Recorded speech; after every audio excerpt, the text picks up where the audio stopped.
Welcome to the 91 Day Business Spotlight Live. I'm your host, Jonathan Mast, and I am so excited today. Today, we've got with us Mary, and Mary's going to talk a little bit about her business, who she serves, and how she helps them. So, Mary, let me thank you for joining us today, and thank you for your patience. I know I was a few minutes late to get started here, so thank you so very much. Tell our audience a little bit about yourself and what you do and who you serve. Yes, so I am Mary Stanley, and I am the founder of Courage Rising and One Flag, One Life.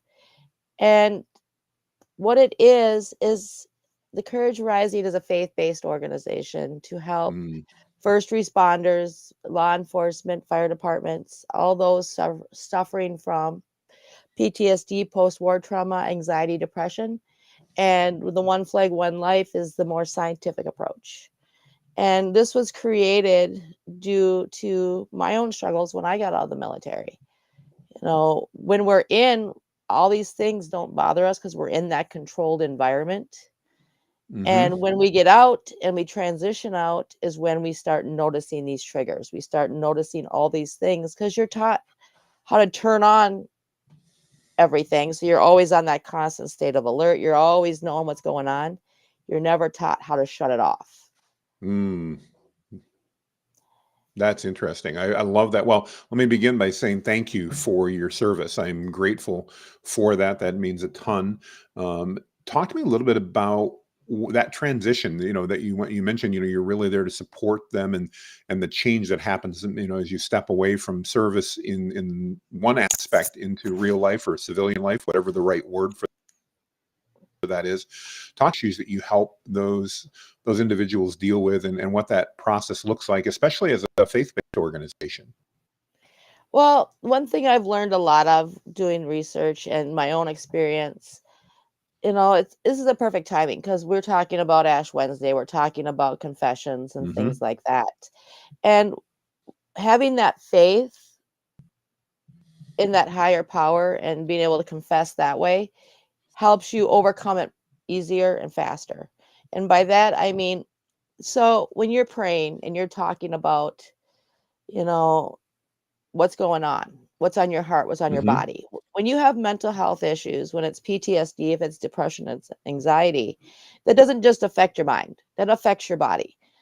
From unknown illnesses, your immune system's always compromised, to pains in your body that can't be explained.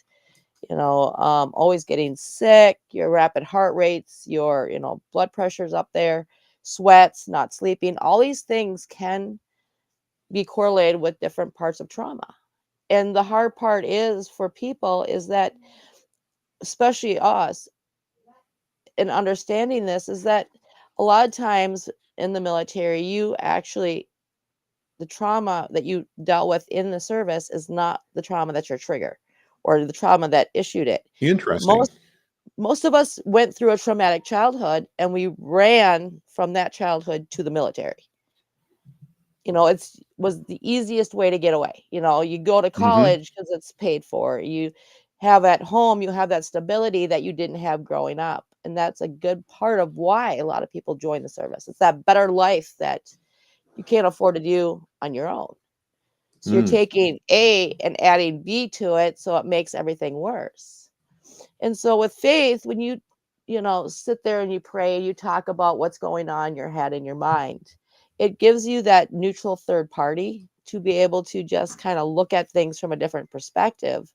And you start opening yourself up because praying's a like meditation. Yeah. And so you start getting those voices and those answers in your mind that you're looking for that you don't know you had. A lot Mm. of us don't have that patience to sit and journal, or we're not ready to dig deep ourselves into ourselves. And so doing that confession helps you do that in a way that is safe for you. Because a lot of people don't understand is that when you sit and go to talk therapy and you talk about these issues, the big part of why we don't talk about them is one, most civilians don't understand what we see. But hmm two, some severe events actually are more traumatizing to talk about them. And it's not important for us, the therapists, the coaches, the specialists, to know what that trigger is. It's only important for you to know what that issue is. So as long as Mm. you know what that problem is and you can help connect the dots, think of a tree. Yeah. So Mind is the branches and the leaves.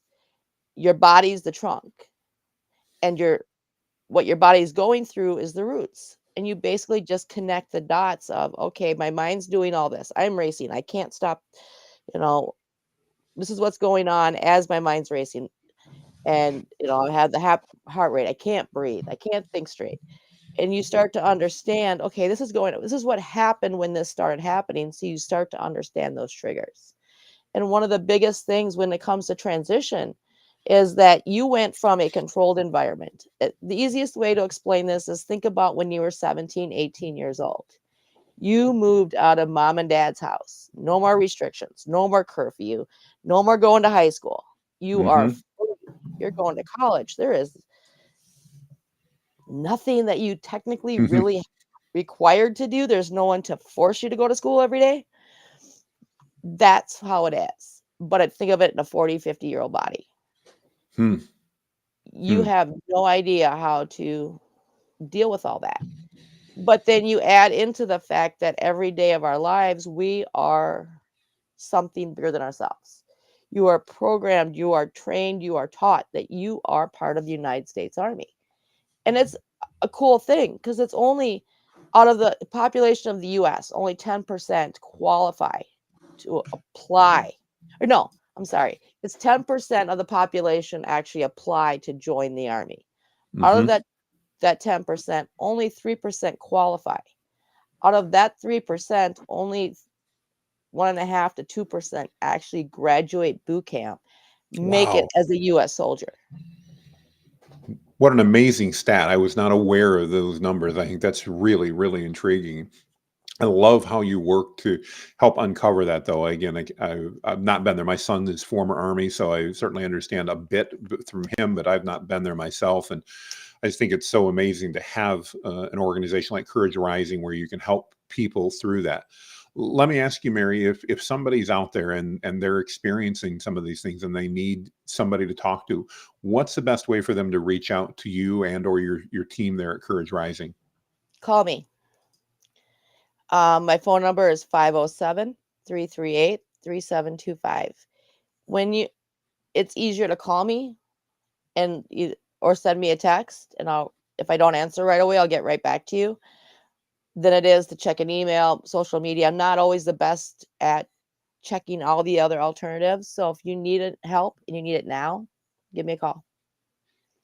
Thank you for that offer. That is so incredibly generous. And Mary and I just literally met after I told her I was going to be 10 minutes late or 15 minutes late for our scheduled call as my schedule got messed up. And, it's not often that people resonate as quickly as Mary has with me. And I certainly have a soft spot in my heart for those that have served. I want to encourage anybody that's watching this live or on the replay. If you find yourself, if any of Mary's words resonate with you, please reach out to her, have that conversation with her and let her help guide you through that process, because we do value your service, whether that, regardless of where that's been, and resources like Mary provide such amazing value to help you deal with that transition and be able to be the best you can be as a civilian as well. So, Mary, thank you for that. I'm so grateful for you and for what you've done. We're going to go ahead and post this, and then I'll tag you, Mary. If you wouldn't mind, please feel free to share any of your relevant information there on that as well for people I to will get in do that. touch. I And would love to have people. one Please. more thing, due to the overwhelming response to what I do, we have now opened it up for domestic abuse victims and child Mm, abuse victims. So we are a full service solution to many different issues. I love that. Well, and again, trauma that needs to be dealt with, post traumatic stress, whatever that, and I don't know the term, so I don't mean to offend anybody if I'm using the wrong terms, but it's such a huge value. Um, Folks, I just want to share with you, I've always believed that if our sports heroes need coaches, if the Hollywood stars that we follow need coaches, and they all have them, we need coaches too. And Mary and what she's doing provide a great way for you to get a coach to help you work through the things that you need help with. And there's nothing wrong with needing that help.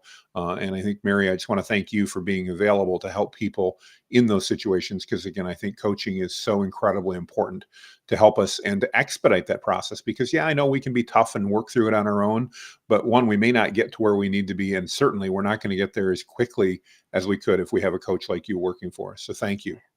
Thank you. And we need that second party to help just talk to sometimes, just vent. Absolutely. I have a coach that helps me deal with what I deal with every day. And all my kids have coaches because, mom is never right. Oh, yes, of course. So they Yeah. have their own people that they work with on this along with me to help them. I love it. I love it. Well, again, thank you for your time today. Thank you for your flexibility with my scheduling snafus. I appreciate that greatly. Again, I want to encourage you, if this is connected with you in any way, please reach out to Mary, have a conversation with her, and we'll get everything tagged and go from there. Mary, thank you again. So grateful for you. So grateful for your service, and have a great day. You too. Thank you. It was an honor being here today.